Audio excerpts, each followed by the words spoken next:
G'day guys, how's it going?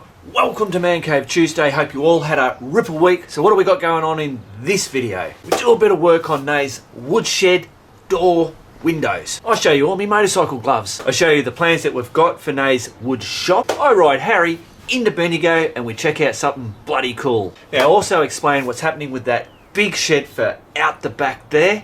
And I get a question from a crew member about creepy crawlies around here. Righto, let's go and check out what I've done with this bloody woodshed door.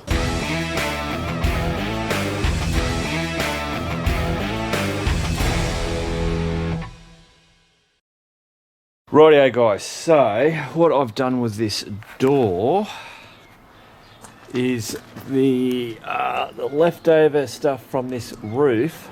I just had a few pieces, and what I've done is I've ripped them up and just bloody nailed it. So just framed all that door up. Yeah, it's come up all right. So Nay wanted to do something different now. She's got some old doors apparently somewhere that she might swap it over, but I just thought I had this stuff left over. I thought I'd give it a shot, get that painted up in the shell grey and see how it works. Now I wanted to show you something, and that is Nay's tool. I don't know if you remember, we went to Melton to pick up a, oh, what do they call this? Bloody drop saw, plunge saw. Oh! Now as you can see, it's an Ozito, not a Ryobi, and that was because Ozito was the only one that had it, and it's a power one, not a battery one. But this thing is bloody brilliant for doing any ripping of thin or long bits and pieces. So where is it? There's that. That's the sheet. Well, it wasn't what I was going to grab, because I get a bit loony every now and then. This thing. So this. Sorry guys, I'm doing all this one-handed. Basically, this plunge saw runs in that guide. How about I show you properly? Rightio, Nay's helping do the filming. I'm still in my pyjama pants. Don't worry about it. So this is it. So you have your wood laid there, and this is where your cut edge is. It has this little rubber thing, and apparently it just makes the cut really smooth. And if you look down here, Nay, when you go to cut, it just goes down like that, and you just follow this. Dead straight cuts. Because it's locked in there. Yeah, so that just sits in this thing here, and then these, you can, like, if you have it under, it's got a little bit of wobble in it, and then you just guide that down like that, and then that, if you do it too much, you can't move it, and then that just makes it nice and smooth. And it's got one on the other side as well. Bloody brilliant. So yeah, good job, Nay. Rightio guys, so now it's gloves and more bloody gloves. I'm gonna show you all the gloves that I've had lots of different gloves. These are the gloves that I use in all my different applications. So I'll quickly give you a run through. Righto, first ones are MX gloves. Alistair got me onto these. These are the type of things that he wears. I bought a pair, started using them, love them all the time. I'll do them. Even when it's cold, I use those when I'm on the tracks. But getting to the tracks when you're on the highway, and at this time of the year, I would then normally go for my winter road bike riding gloves. These are dry riders. They're not waterproof anymore. They're years and years old. I've just jumped over these, and these are mongrel. Now these are snow gloves. I've had these for years. We'll come back to that.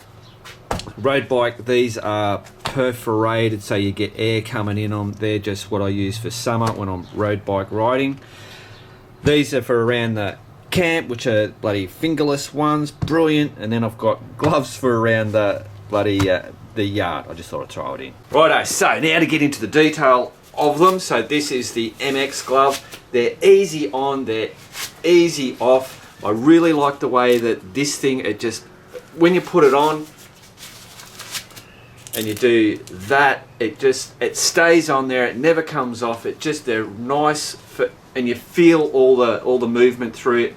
Bloody brilliant. When you've when you've been riding with these, and then when you get to the tracks, you put these on, you go, yeah, that's what I'm talking about. All right. Winter gloves, as we all know, guys, with bloody winter gloves, they're big, they're bulky, you know, feeling for the clutch, or the brake, the clutch, all that kind of stuff, but they do keep your hands nice and warm. Now, diverting to these ones, now the Canadians, the Englishmen, the US guys that are bloody in the cold areas, the Tasmanians will know most probably about using ski gloves. I've heard it mentioned it before, and when I just did that ride with Chappie, I just mentioned about them. I think me thing's saying it's 13 degrees, so it's cold. I'm actually testing out my old ski gloves. I thought I'd give them a shot, and I tell you what, they're bloody fantastic. The number one reason is they keep your hands really warm. Warmer than these. These keep you warm, but these keep them even warmer. Now these have what the gauntlet part, so you put your hand in there, and that goes over your, tucks over your thing, and then you pull this and you hinge it down. But as you're riding, normally what happens is that little part pops out there, and all the air starts friggin' flowing up into there. Well, I tell you what, with these bad boys, put that on. And they're not too big. They pretty much feel exactly the same as that. They've just got, there's a lot more padding. Now I don't know from the point of protection on coming off and going across bitumen, I have no idea. I don't think, they're obviously not going to be as good as those. But the beauty of this is that goes over your jacket like that, and then this thing here, brilliant. Just pull that around, hit. There's nothing coming through. That's just, and it worked when I was doing it. This was what this whole section was about. Was just, that's a bloody great idea. My summer ones are really good. I like them. When I first got these, because they have stitching all the way around the fingers.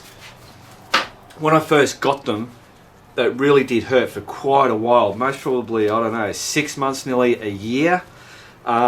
You know, when you'll be on there for long amounts of time, you'd feel that stitching. Now they're perfect. I never feel it anymore.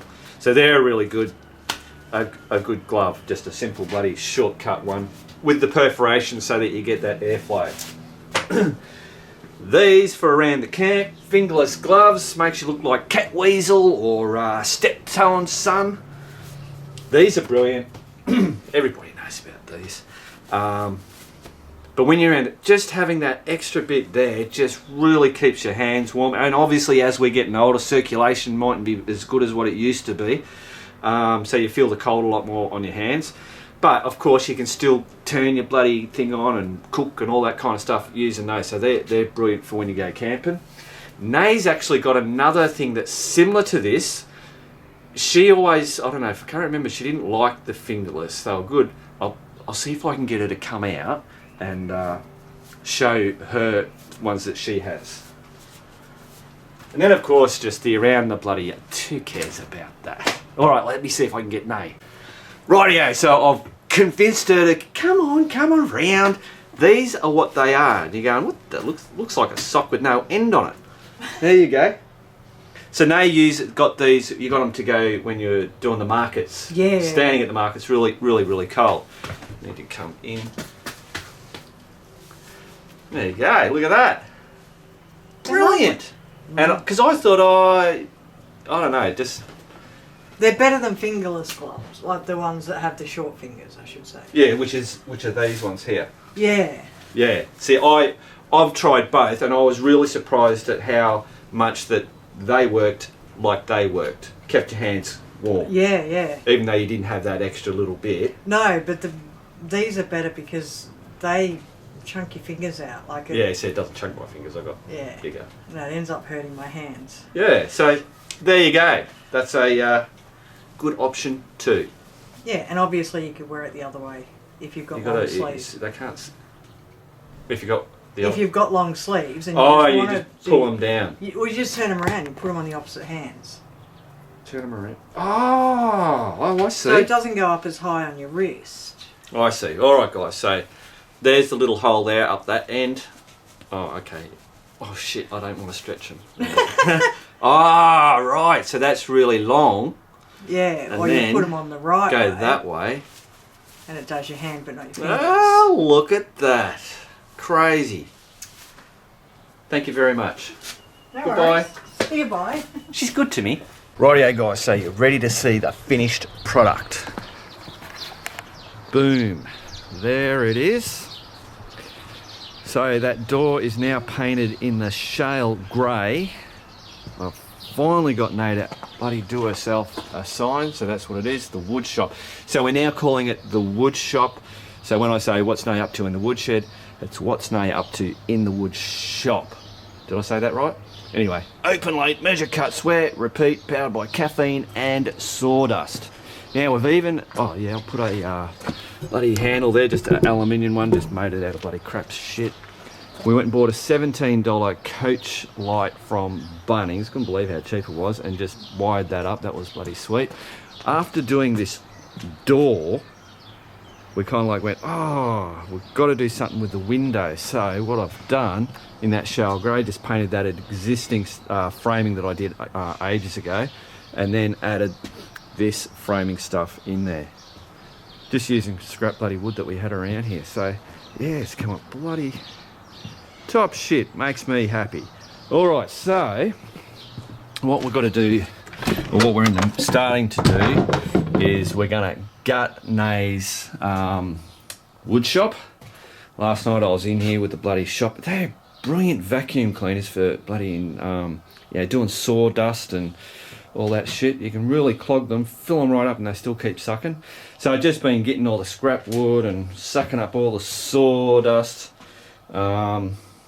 And all the paint tins. I've removed out all the paint tins that were everywhere, and what I've done is, I don't know if you can see over there, there's a whole pile over there which are going to go under the house, which Nay doesn't use those very often. And around here, how do you like my little sign? Oh, I'm just a big kid, guys. I'll turn that light on. So just over there, the stuff that she kind of semi-regularly uses, so I've just whacked them in there just to get them out of the way at the moment. This thing's just full of bloody shit. Obviously, Nay's got all her other bloody chalk paints and milk paints and all that kind of, which she uses quite regularly. Still in here.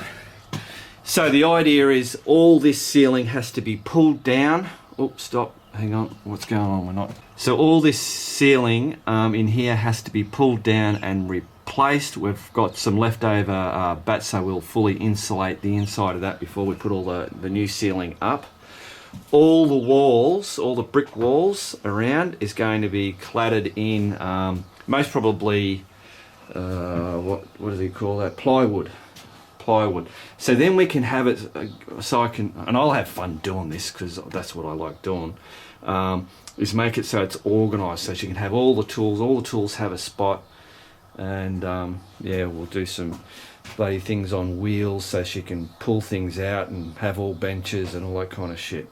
So we've got a big job to do that and pull all this stuff out. We're most probably going to have to set up her gazebo that she uses for the market, just to be able to store a lot of the stuff while we do that initial pull out. But at the moment I'm just trying to get all the stuff that can get taken out and not worried about. We're going through all this bloody wood, like there's a lot of stuff in here that she's just never going to friggin' use. Like I've already got some stuff out there that's just all going, empty bloody paint tins and broken mirrors and shit, which I've been given the okay by Nate, because I wouldn't throw it out unless she bloody let me let me do it. All right, so there you go. But now, a lot of people keep asking about the shed. What the hell? Why haven't you done the shed yet? And it's going to most probably rot before you get it out of the packaging. I'm going to explain that again, but first I've got to take the covers off Harry. We're going to go for a quick trip to Bendigo, and I'm going to show you something that a couple actually sent a text with a photo of something which I thought was pretty cool. Yeah, talking about that, if you look, we look, from basically from there all the way around there until about there is really cool. I want to extend the cool part to there. And what we're going to do is move this swing seat over to there, to where Harry is, which has always been the thing. So it's sitting on these rocks. And the reason for that is because every time we mow the lawn, we've got to move the swing to then mow, and it's just a pain in the arse to do it. So I'm going to move that over there, and that'll still work because we've got the goanna fire pit there. Yeah, it'll still be a nice little sitting area. So there you go, guys. That's the rundown of what's going on in the backyard. Let's get Harry going. Rightio, guys. So obviously we've just quickly ducking into Bendigo now. Now you got a text message from Peter and Anne to tell me, and a picture.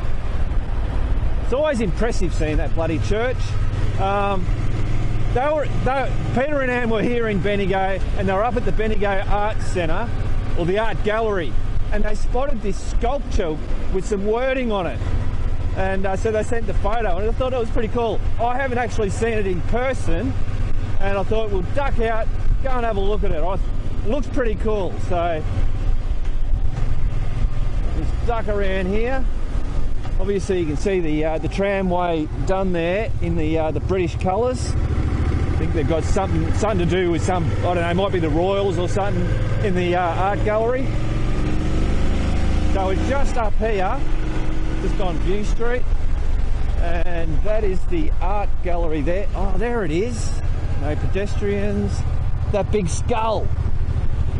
But it's the wording that's the cool bit. That's the Capitol Theatre. So I'll just do a zip around.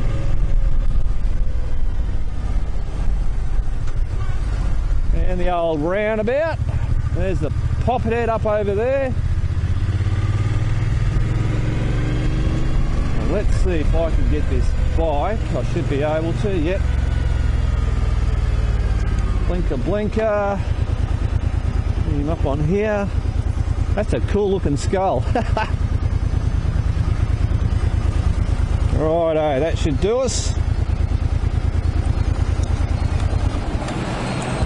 Well, there we go, guys. So that's it. We'll bloody work our way up over here. Hoopah! Yeah, it's bloody crazy. I haven't even spotted this. All right, cameras are watching. Do not touch.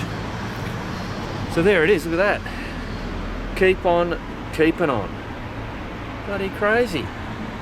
So obviously you guys know what that, well, here is the little logo. Yeah. So, the sculpture or the artist is Alex Sexton, born 77 in Australia, lives and works in Sydney. Sometimes the dead are more alive than the living.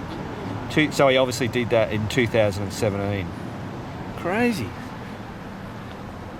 Yeah, so that's, what did it say? Was it, I think it's made out of marble or something.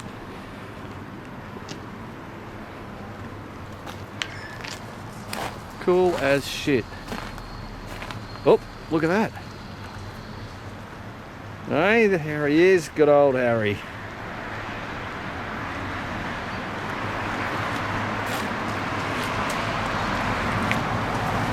Well, there you go, guys. Crazy. So Peter and Anne, thank you very much for sending that photo through. That was really, really cool. Righto, back on Harry.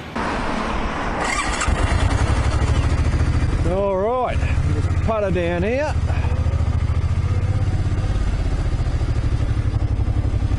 Oh, downtown. Bendigo's a really, it's a cool city with all the old architecture and stuff like that. It's just a shame it's getting so busy these days. But, you know, what can you do? That's just progress. Nothing you can do about it.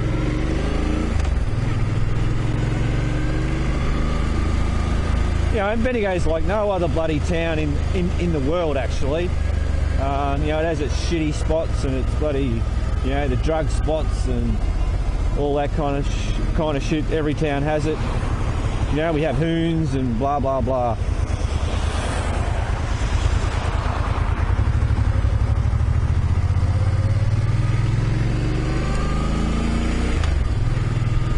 Rightio. Rightio, so we're just I'll just wind my way bloody back home. This street here actually kind of like reminds me of a little bit of Melbourne. You just have that real closeness with the high buildings of the Bendigo Bank.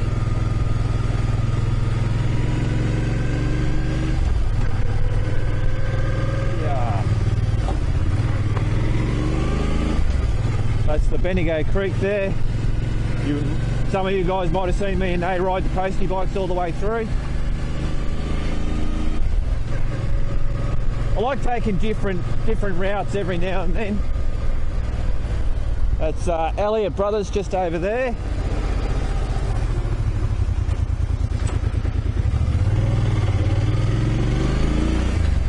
It's not the quickest way home, but it's certainly a bit more bloody interesting.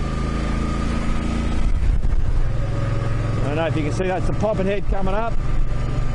The Deborah Reef gold mine. It's a tourist attraction now.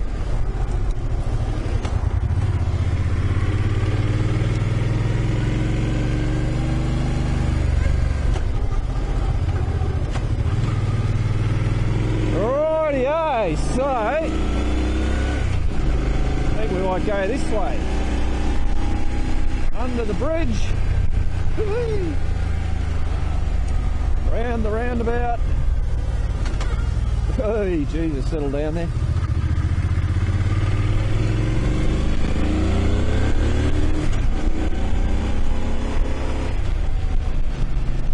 Cool bananas, guys. So there you go. That was just a little bloody outing out on Harry. Righto, back to the man cave. Righto, guys. So just a quick update on the ramble for the 24th and 25th of August. The tickets went out to all the crew members and went through the levels 3s, 2s, 1s, and now it's out to you guys, the YouTube followers. If you want a ticket, there's only 3 left. If you want one, you're now available to jump on and grab one if you want it. Cool.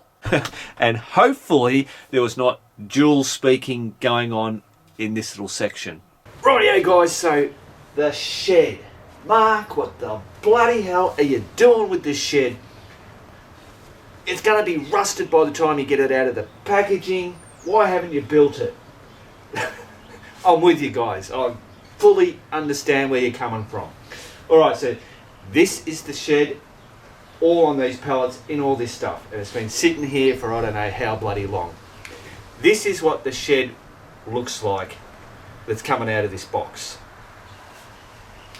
Let's go at the back. Okay, so this is where it's going. It's 4.2 metres by 7.2 metres.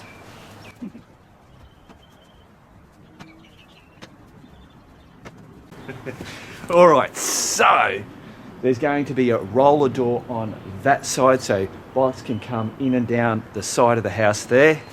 On over that corner there on this side wall will be just a small normal door. Obviously as we go along it'll get lined on the inside. It'll have most probably windows put in, fireplace, all that kind of stuff. But you're still going, well, that's all great, Mark, but why haven't you bloody done it yet? Rightio, so why haven't I done it?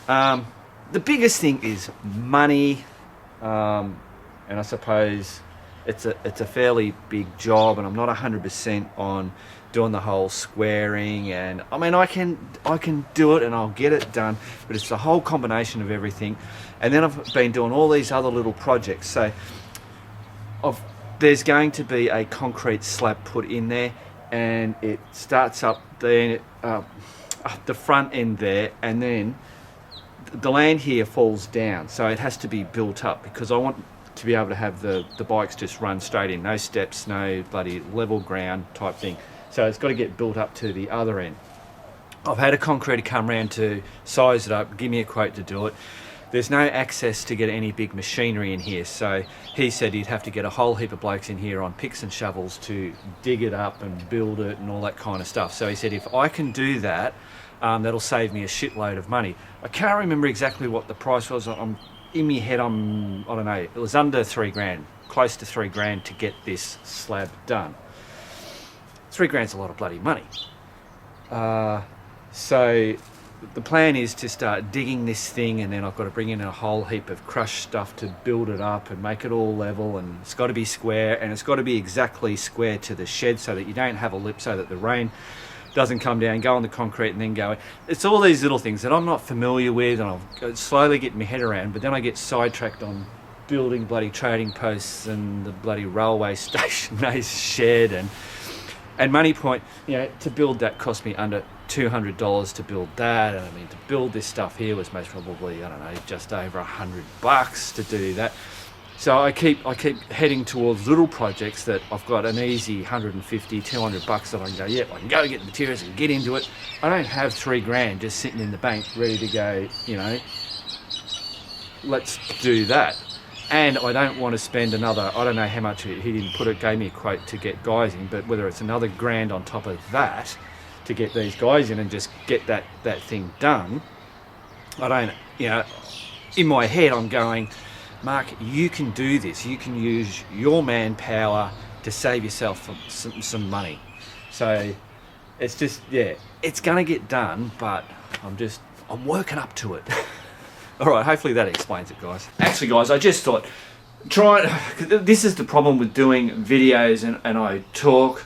I'm just an average bloke, and I change my ideas, and everything that we've done around here, it starts with a plan, but it either totally flips and changes, or the most minute little change will happen. So I say something, and then there might be other things, or someone mentions something one way and you go, well, no, I meant it this way. Do you know what I mean? But I could come up with $5,000 and just say, look, Mr. Concreter, come in, just do the whole thing. I don't want to worry. I just want that slab, so then I can grab that bloody shed, and me and they could build that shed, no worries whatsoever. I could do that. I could redraw on our home loan and pull that money. I do have that ability. And obviously running the business, we have an X amount of surplus of money. I could pull $3,000 out of that, but then I might bloody end up short. So that if that's, I just wanted to keep that, so that if just in case next week all of a sudden Mark's brain went, blow it, let's just bloody grab that money and do that. You guys deal with money, households, businesses, jobs. You know how the whole money thing works. Cool. If we really want something, we'll convince ourselves into it to get it bloody done. Righto, so obviously we're keeping that. What about this stuff? This looks like shit. No, keeping. What are you going to do with that? It's going to be Christmas trees. Christmas trees, alright. Trust me, it'll be fabulous. Watch out, folks. Up there.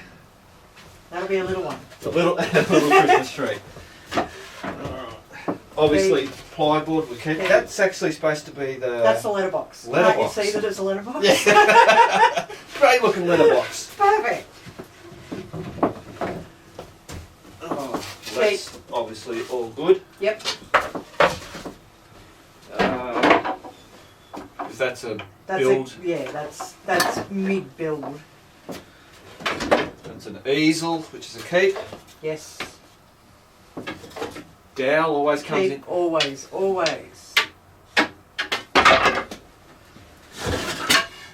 That's Keep.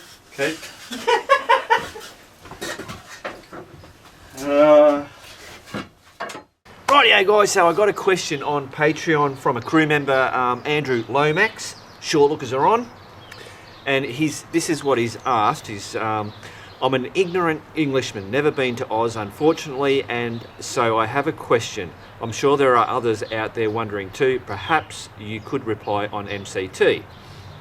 We see you outside in the backyard and round the woodshed. Are there any nasties like spiders, snakes, etc. lurking around? You never mention them when camping either. Thanks for any reply. Cool, brilliant bloody question. I don't think you're ignorant. So I suppose the first thing is anybody that's not in Australia and they watch those programs, World's Worst Dangerous Creatures, and as we all know, TV always blows stuff up. It was no different than when Bendigo was all flooded, and you see it there, and there's this big flooded road, and it looks bloody mayhem. But then if they were to bring the camera out and wide, it's one street, for Christ's sake, in Bendigo that flooded. No, everybody else was friggin' fine. Same when I had flooding here in my house. It was just my side of the house. The road was... So we know TV blows everything up. Yeah, we do have lots of animals and spiders and snakes and crocodiles and all that kind of stuff. A lot of people will go, when I'm out riding in a dam or something, and they go, oh, is there aren't you scared of the crocodiles in there? There's no crocodiles down this way. Australia is so huge. They're all thousands of kilometres way up north. Sydney has the funnel web spider. We don't have that spider here. Redbacks are friggin' everywhere, and yes, we do have redbacks here. At this time of the year, they're tucked away somewhere. You don't bloody see them. In summer, you see them. You lift up. We grow up knowing that they're there, and when we do something, we do it all subconsciously. You just don't think about it. There's no snakes in my backyard. I don't think there'd be any snakes anywhere locally around here. In the bush, there would be. Around Bendigo, not a huge amount. And I suppose when you have farms and they have chooks and animals and feed and all that kind of stuff, any animal or snakes and stuff are normally will find their way to that type of stuff. But in a place like here, when we go out camping, it's just the only ones that I ever really worry about. I never worry about spiders. We have scorpions. I think the last time I saw a scorpion was when I did the postie bike ride up to the back of Burke. I camped out the back of some bloody hall at Poon Kerry, and I woke up in the morning, and just outside my tent, here's this bloody little scorpion sitting there, and I'm thinking, oh geez, glad I had a tent and that it was all zipped up. We just don't come across it. I come across it much. So to answer the question, no, we don't have that much. They are out there, but this is just not really a problem. Anyway, there you go. So hopefully that kind of answers the question. Sorry guys, lost my train of thought, and I was saying the only thing that I worry about, and it's not that I worry, that I'm cautious of, or in the back of my head I know to be careful of, and that for me is brown snakes. I know brown snakes can be quite aggressive. So it's only in certain places, like if you can see where you're walking, if you're on a trail, not a problem. Obviously if a snake happens to go along, you let it go its way, or you walk around it. But if I was trudging through long grass in the middle of summer, I'd be in the back of my head just going, okay Mark, there might be a snake here, just get ready to bloody jump. So yeah, that's really the only thing. You can go as far as going, kangaroos. Kangaroos don't worry me. You just, like most animals, don't bloody corner them. Kangaroos could give two hoots about you, but there are exceptions. If you've got a male buck bloody kangaroo, he's bloody hot to trot on heat, and there's some females around, and he's going, hey mate, you're in my territory. He'll most probably have a shot at you. Or if you corner a kangaroo, they'll then rear up like any friggin' animal. Brilliant. Great question, Andrew. Rightio, so we're going to have another CB250 budget bike build video coming out at the end of the week. Me and Matt have been, we're really getting this thing bloody going and nearly to the finish point. Matt's super excited. I'm excited too, but Matt's really super excited to be able to ride on the Ramble, and especially on this bike. I think it's going to be an interesting scenario of how it all goes. Now I've also been tagged in a challenge video. It's 3R's challenge. I was challenged. Yeah, I was put up for a challenge by Billy Four Rocks. He's a YouTuber in the UK. Basically, he said he wants to. Well, the thing is, the DR650. Why did I get it, and why do I still have it? So I've got to do a short little video on that, and hopefully I'll have that out this week as well. There you go, guys. Hope you enjoyed it. Now, normally I would say, well, there you go. That's Man Cave Tuesday done and dusted. Hope you all enjoyed it. Yeah, that's how it goes. All right, we'll just leave it at that. Remember, guys, keep on riding, and if you ain't riding, remember, just keep on keeping on.